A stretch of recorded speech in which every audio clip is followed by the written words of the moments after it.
오늘은 우리 조국 대한민국이 일제의 속박에서 해방된 지 73주년을 맞이하는 8.15 광복절 기념주일입니다.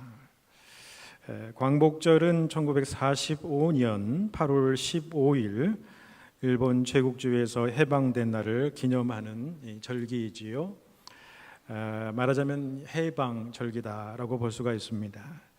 나라마다 외세의 침입을 받거나 또 식민지 경험을 가진 나라들이 해방이 되면 바로 그 해방 기념일을 기념하게 되는 데에 그 날이 그 나라의 기념일 가운데 가장 중요한 위치를 차지하는 걸 보게 되죠. 유대민족에게는 이 6월절이 해방절이죠. 그래서 6월절만큼 중요한 절기가 없죠. 미국에서는 독립기념일이 될 겁니다. 우리나라에서도 이 광복절은 국가기념일 가운데 가장 중요한 기념일이다라고 볼 수가 있겠지요. 그런데 나라마다 이 해방 기념일을 말 그대로 영어로 liberation을 쓰든지 independence를 쓰든지 이런 단어를 써서 기념을 합니다만은 딱 우리나라는 참 독특한 게 있어요. 우리가 그냥 지나쳐서 잘 모를 수 있지만은 이 8.15 해방 기념일을 우리는 무엇이라고 부릅니까? 광복절이다 이렇게 불러요. 그래서 이 광복이란 말을 오늘 메시지와 더불어서 가만히 생각해 보다가 이거 사뭇 의미가 있는 것이다. 삼천리반도 금수강산, 하나님이 인도하신 동산, 지키신 동산이라고 우리가 참 신앙으로 고백하지 않습니까? 이 광복의 의미라는 것을 가만히 생각해 보니까 이 성경적인 의미가 있어요. 신학적인 의미가 그 가운데 있다는 것을 제가 말씀을 준비하면서 또 발견하고 생각을 해보았습니다. 이 광복이라고 하는 이름은 한자지요. 빛광자에다가 복이라는 것은 회복할 복, 되찾을 복 이런 의미죠. 그러니까 광복이라는 의미를 문자 그대로 우리가 해석을 하면 어떤 의미가 되겠습니까? 빛을 되찾았다, 빛을 회복했다라고 하는 의미예요. 물론 이 광복이라는 의미가 주권을 되찾았다 또는 국권 회복이다 이런 의미가 있겠습니다만은 이 빛을 되찾은 것이죠. 그러니까 우리나라가 일본의 압제에서 일제 치하에 있었던 그 삶은 어떤 삶이에요? 어두움의 삶이었다라는 거죠. 그런데 이제 해방이 되어서 빛을 되찾는 민족이 되었다는 거예요. 빛 가운데에 거하는 민족이 되었다. 참 의미가 있지 않습니까? 여러분, 이 광복의 이름대로 우리 조국 대한민국이 지금 현재의 모습에도 또 앞으로 이 장래에도 영원히 빛 가운데 거하는 그런 조국 대한민국이 되기를 기원합니다. 하나님의 영광의 그 빛이 임하는 조국, 그리고 세상 만방에 이 빛을 발하고 또 세상을 밝게 비추는 존재로 우뚝 서기를 이 광복절날 또 기원해 봅니다. 자, 오늘은 지난주와 같은 본문을 가지고 영생에 대한 의미를 우리가 집중적으로 우리가 생각해 보고 은혜를 받고자 합니다. 여러분, 오늘 광복절이니까 이 광복의 의미와 연관시켜서 본다면 여러분, 영생이라는 것을 어떻게 표현할 수 있을까요? 영생은 여러분 우리의 영혼의 광복이다. 저는 그렇게 한번 생각을 해보았습니다. 그러니까 영생이라고 하는 것이 무엇입니까? 지금까지 우리의 영혼은 어둠 가운데서 지냈다는 거죠. 그런데 그 밝은 빛을 우리는 예수 그리스도 안에서 되찾은 겁니다. 하나님의 그 사랑의 그늘 안에서 그 밝은 빛을 우리가 되찾은 것이죠. 회복한 것을 의미하는 것이죠. 그래서 오늘 전체적인 말씀에 우리가 비추어서 생각해 보면은 어떻습니까? 우리는 이전에는 어두움에 거하는 삶이었다라는 것입니다. 죄가 우리를 지배하는 삶을 우리가 살았다는 거죠. 그래서 심판을 받을 수밖에 없는 존재였습니다. 죄의 삭선은 사망이라고 그랬는데 죄로 말미암아 우리는 사망이 일어났다는 거예요. 죽음이 우리를 지배하게 되었다는 거예요. 그런데 여러분, 이제는 더 이상 어둠과 죄와 심판과 죽음 가운데에 거하는 삶이 아니라 이 모든 것들의 자유함을 누리고 평안을 누리고 해방을 누리는 삶을 우리가 살아야 되다. 여러분, 이것이 바로 우리가 구원을 얻는 삶이 아닙니까? 오늘 말씀 가운데 영생을 얻고 누리는 삶을 우리가 살게 되었다라고 하는 것이죠. 이것이야말로 우리 영혼의 참된 광복, 빛을 되찾음이라고 생각을 하는 거죠. 그런데 이러한 은혜를 우리가 누리게 된 것은 무엇 때문이라고 말씀했습니다. 그것이 바로 지난주 우리에게 말씀하신 말씀의 핵심이었죠. 지난주 핵심 메시지는 무엇입니까? 우리가 이렇게 광복, 빛을 되찾은 어두움에서 빛된 존재로 우리가 살아가고 구원받고 영생을 얻게 된 이유가 무엇이라고 이야기를 했습니까? 이처럼 사랑하신 하나님의 놀라운 사랑이에요. 그 이처럼이 어떤 사랑이었습니까? 자기의 독생자들을 아낌없이 내어주신 하나님 아버지의 사랑이었습니다.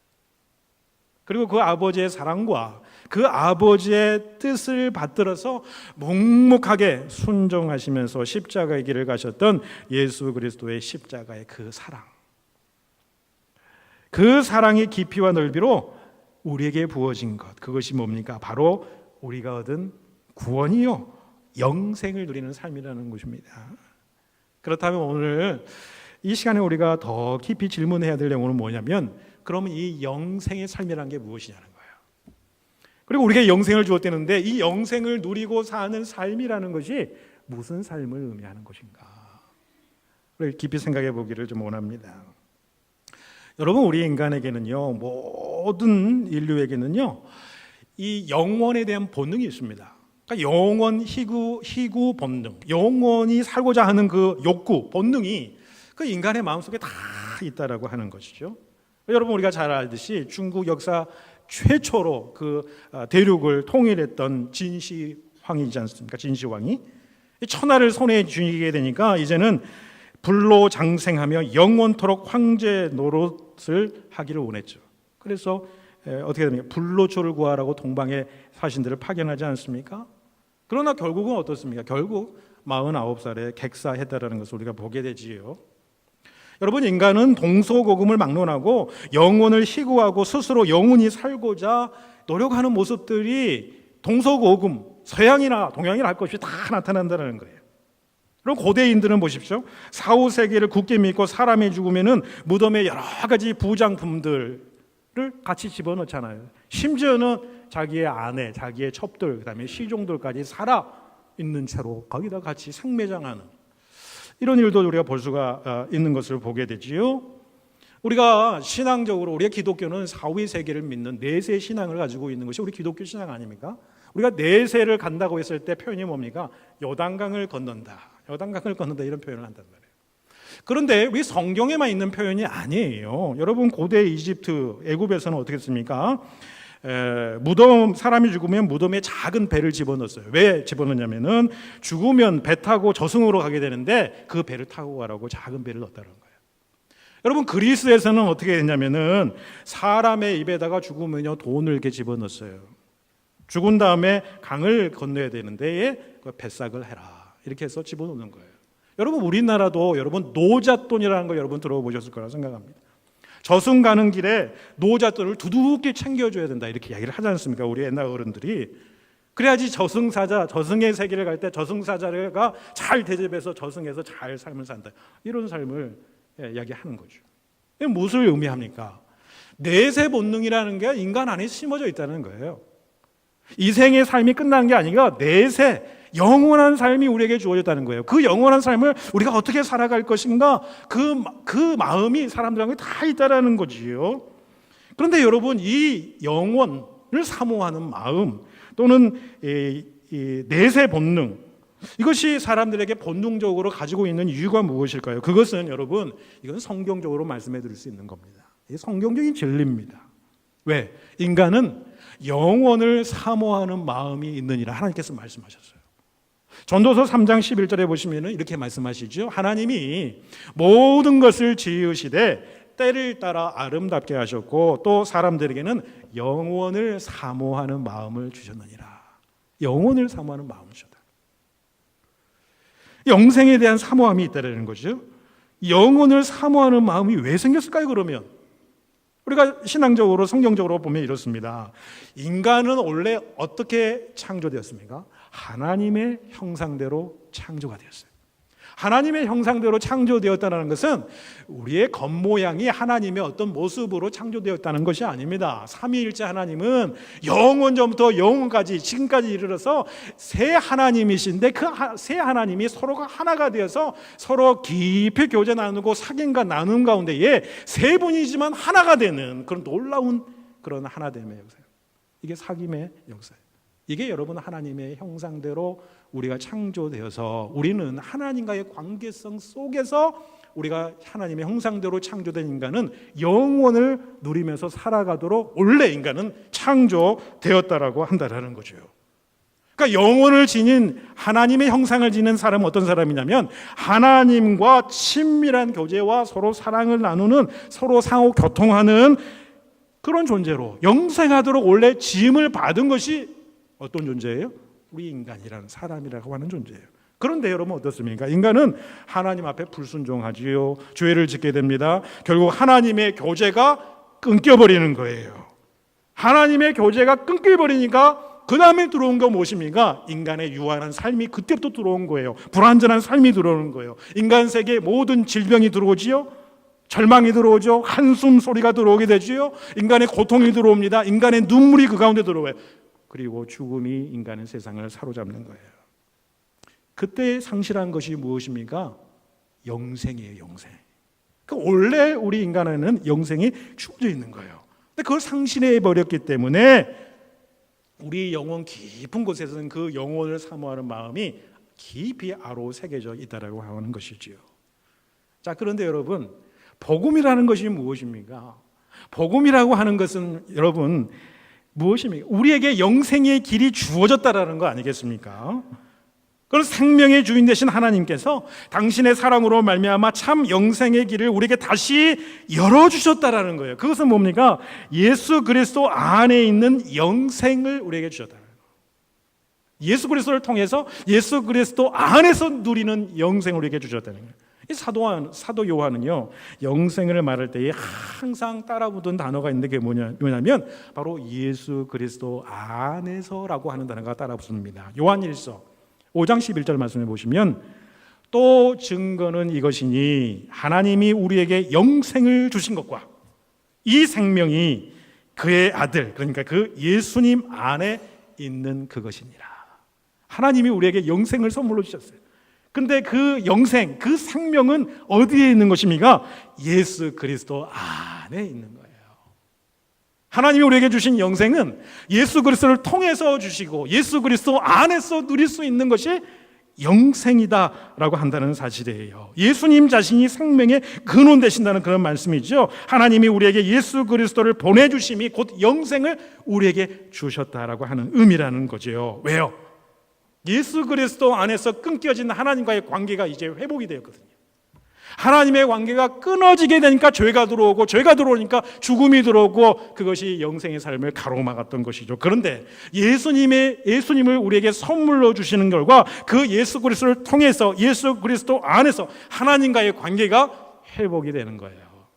이 하나님과의 관계가 회복이 되었다, 친밀한 하나님과의 관계로 회복이 되었다라고 하는 것이 바로 영생을 얻게 되었다라고 하는 그런 말씀의 의미라는 거예요. 다시 하나님과 연합된 상태로 우리를 인도하셨다. 그래서 사도 요한은요, 이 영생의 의미를 구체적으로 설명하는 한 구절에 있는데 이 영생을 이해하는 데 가장 중요한 저는 구절이라고 생각을 합니다. 사도행전 17장 3절 말씀에 보면 이렇게 말씀하지요.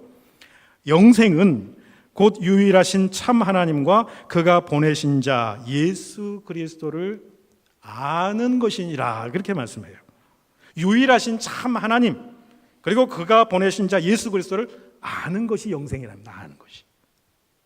자, 여러분, 이 영생이 그렇게 하나님과 예수 그리스도를 아는 것이라고 설명하는데 도대체 이게 무슨 뜻입니까? 이 말씀의 뜻을 잘 이해하려고 한다면 이 안다라고 하는 단어의 뜻을 우리가 깊이 잘 이해할 필요가 있다는 거예요. 우리 성경에 그냥 안다라고 번역이 되어 있습니다만은 헬라어 원어에는 이 단어가 기노스코라고 하는 단어가 쓰였어요.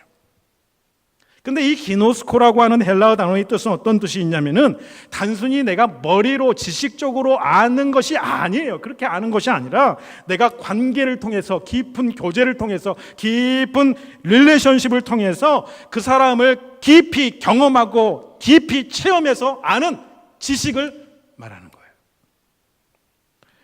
여러분, 구약 성경에서도 이 안다라고 하는 표현인데 사실은 신약의 기노스코보다 더 사실은 구체적입니다. 창세기 4장 1절에 아담이 그의 아내 하와와 동침함에 하와가 임신하여 가인을 낳고 라고 하는 말씀이 있습니다.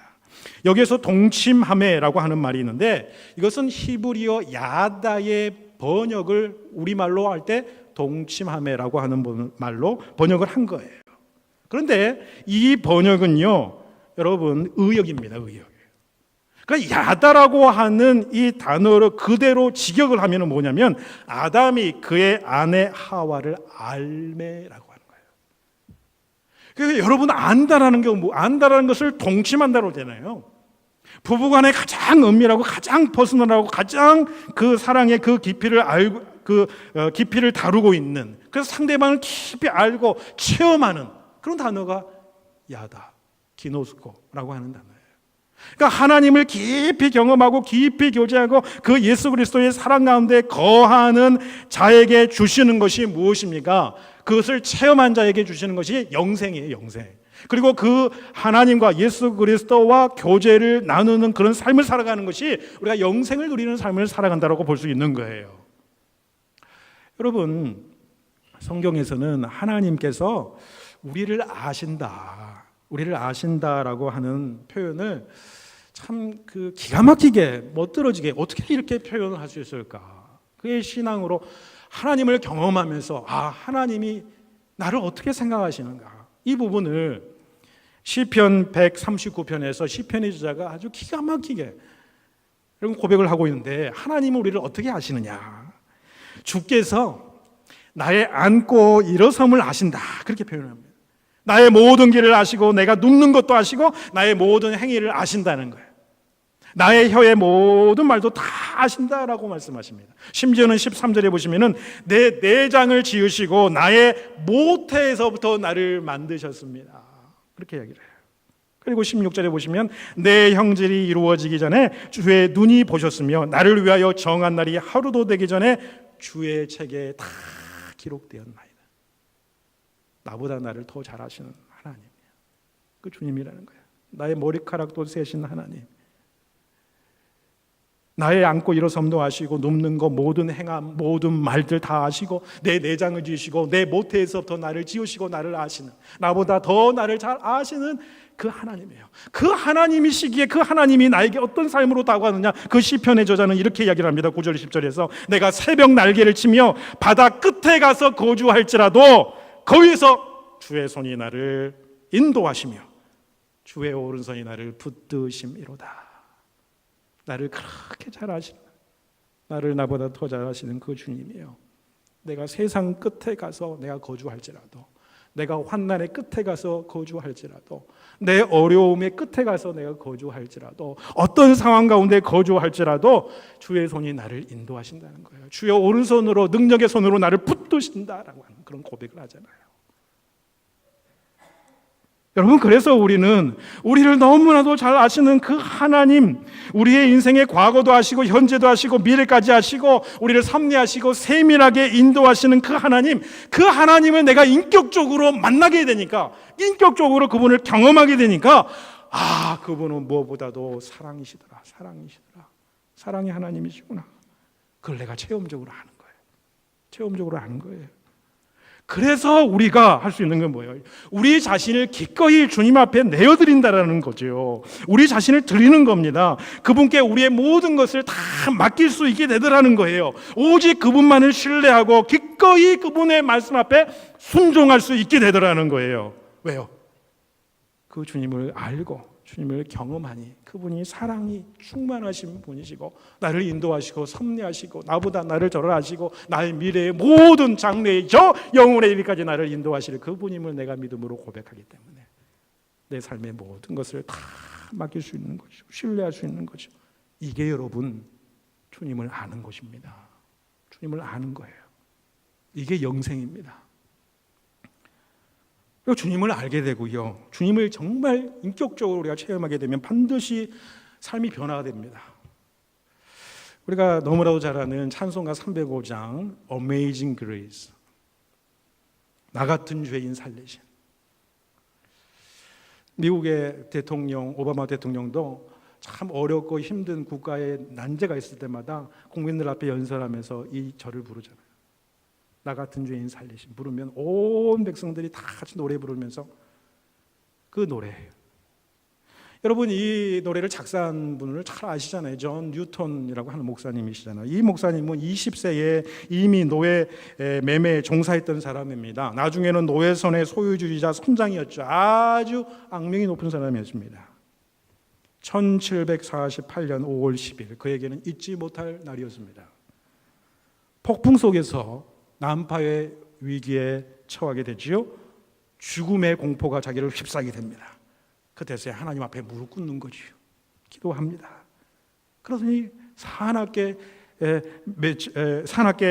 그 폭풍과 갑자기 잔잔해지는 겁니다. 그때 성령의 충만한 은혜가 그의 심령 가운데 임하니까 그 자신의 지나간 모든 죄악이 다 빼기라하게 드러나고 눈물 흘려서 그가 회개하지 않습니까? 회개하니까 내가 지금까지 상상하지도 못했고 경험하지도 못했던 그 하나님의 놀라우신 평안이 내 심령 속에 밀려오게 되는 것이죠. 그래서 자기의 삶을 온전히 하나님 앞에 드리기로 작정하니까 도무지 그전에는 세상에서 맛볼 수 없었던 기쁨이 그의 심령 가운데 찾아오게 되는, 그의 삶이 변화가 되지 않습니까? 목사가 되고 이제는 노예 폐지 운동에 앞장섰던 사람이에요. 전혀 새로운 삶, 과거와 다른 새로운 사람으로서 삶을 살아가게 되더라고요. 이렇게 하나님을 알고 하나님을 경험하고 사랑하는 관계 속에서 새 삶을 사는 것을 여러분 영생을 누리는 삶이다, 그렇게 표현하는 겁니다. 주님과 누리는 그 사랑의 관계 속에서 이 세상에 있는 것이 아니에요. 내가 가지고 있는 것이 아니에요. 주님의 그 영원성이 우리 안에 침투해 들어오는 거예요. 이 땅에서는 우리의 힘과 능력으로는 얻을 수 없는 하늘의 신성한 능력이 우리에게 임한다라는 거예요. 그래서 세상에 줄 수도 없고 앗아갈 수도 없는 예수 그리스도 안에 머무는 참된 평강이 우리 가운데 머물게 되는 거예요. 누가 앗아갈 수가 있습니까? 내 안에 있는 참된 예수 그리스도 안에는 그 기쁨, 그 행복, 그 영혼의 만족감, 그 자족감을 누가 앗아갈 수 있겠어요? 어떤 삶의 형편과 시련과 어려움 속에서도 넉넉하게 그것을 이길 수 있는 능력이 그 하나님의 그 신비한 사랑의 능력 가운데, 우리 안에 없는 능력, 그 신비한 영혼의 능력이 우리 가운데 부어짐으로 말미암아 그 능력으로 살아가는 삶이 영생을 누리면서 살아가는 삶입니다. 여러분, 우리가 예수님을 영접하면 이미 영생의 삶을 살아가고 있는 거예요. 그런데 때로 우리의 이 생에서의 삶은 어떻습니까? 때로는 우리의 육체의 정욕이 있잖아요. 이 죄성이 깊이 뿌리박고 있기 때문에, 또한 우리에게 다가오는 외적인 고난과 인생의 풍파들이 있잖아요. 그것 때문에 우리가 힘들어서 좌절하고 낭망하고 때로는 영적으로 침체당하기도 하는 거예요. 사단이 우리를 시험하잖아요. 그 시험에 때로는 우리가 무너지기도 하잖아요. 그렇기 때문에 완전한 영생의 삶을 누리지 못하는 삶을 살아갈 때도 있다라는 거예요. 그런데 여러분, 우리는 현재의 삶 속에서 예수 그리스도 안에 있는 영생의 삶을 지금 부분적으로 누리지만, 이제 우리의 다가올 내세 하늘나라의 천국에서는 완전하게 완벽하게 그 영생의 기쁨을 하나님과 더불어서 누리게 되더라고요. 영생의 지금에 누리는 기쁨이 극대화된다는 거예요. 여러분, 천국에서의 그 기쁨에 대해서 계시록 21장 3, 4절의 내용의 말씀은 여러분이 우리 장례식마다 많이 들어왔던 그런 말씀이죠. 어떤 말씀입니까? 하나님이 그들과 함께 계시리니 그들은 하나님의 백성이 되고 하나님은 친히 그들과 함께 계셔서 모든 눈물을 그 눈에서 닦아주시니 다시는 사망이 없고 애통하는 것이나 곡하는 것이나 아픈 것이 다시 있지 아니하리니 처음 것들이 다 지나갔습니다. 여러분, 천국에서의 삶이란 기쁨, 영원한 기쁨. 그런데 여러분, 이 천국에서의 영원한 영생의 기쁨을 누리는 그 삶에서 강조되는 것이 무엇인가? 무엇보다도 먼저 강조되는 것이 무엇이냐면 하나님이 그들과 함께 계시리니라고 하는 단어예요. 하나님이 함께 계신다. 이 사실을 강조하는 거예요. 이게 영생의 본질입니다. 하나님과 예수님과 함께 우리가 영원히 기쁨 가운데 그 충만함 가운데에 살아가는 그 삶을 이야기하는 거죠. 우리가 이 세상에서는요, 성경에서 뭐라고 표현합니까? 마치 굴이 거울을 보는 것처럼 희미하지만요, 그 세상에서는, 그 천국에서는 마치 얼굴과 얼굴을 마주 보는 것처럼 하나님을 대면하면서 무제한의 기쁨과 감사와 감격을, 찬송을 늘 올려드리면서 살아가는 삶을 살아가는, 완전한 영생의 기쁨이 이미 우리에게 주어졌다. 놀라운 축복이 우리에게 주어졌다는 거예요. 그렇다면 여러분, 이제 오늘 우리들의 삶 속에서 우리가 추구해야 될 삶의 모습은 무엇이냐라는 거죠. 영원을 추구하는 삶을 살아야 된다는 거예요. 영원을 추구하는 삶. 주님께서 사마리아 여인에게 무슨 말씀을 하셨습니까? 요한복음 4장 13절 이하에 보시면은 이 물을 마시는 자마다 다시 목마르려니와 내가 주는 물을 마시는 자는 영원히 목마르지 아니하리니 내가 주는 물은 그 속에서 영생하도록 솟아나는 샘물이 되리라 라고 말씀하세요. 여인이 길러온 우물물은 우리 삶에 필요하죠. 물을 마시지 않으면 죽게 됩니다. 그런데 그것은 육체의 갈증을 잠시 만족시켜줄 뿐이라는 겁니다. 다시 목마르게 되는 거죠. 다시 채워야 되는 거예요. 마찬가지로 세상의 것들은 육체를 잠시 만족시킬 것뿐이라는 거예요. 우리의 영혼의 만족과 영혼성을 탐지해 주지 못하는 거예요. 마치 밑 빠진 독과 같다는 거예요. 물을 아무리 부어도 새 나가는 것처럼 세상 것들은 아무리 우리가 취해도 마냥 갈급하다는 거예요. 우리 영혼은요. 왜? 우리의 욕심과 우리의 정욕과 우리의 욕망을 채울수록 여러분 만족함이 있습니까? 그렇지 않아요. 처음에는 좋은 것 같은데 더 욕심이 생깁니다. 채워도 만족하지 않는 부족함을 느끼는 그런 삶을 살아요.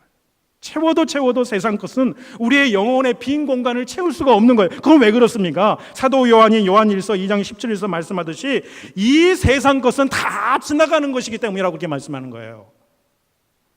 이 세상의 정욕도 다 지나가는 것이다 라고 하는 거예요. 오직 영원히 거하는 것은 하나님의 뜻과 그것을 행하는 일이 됩니다.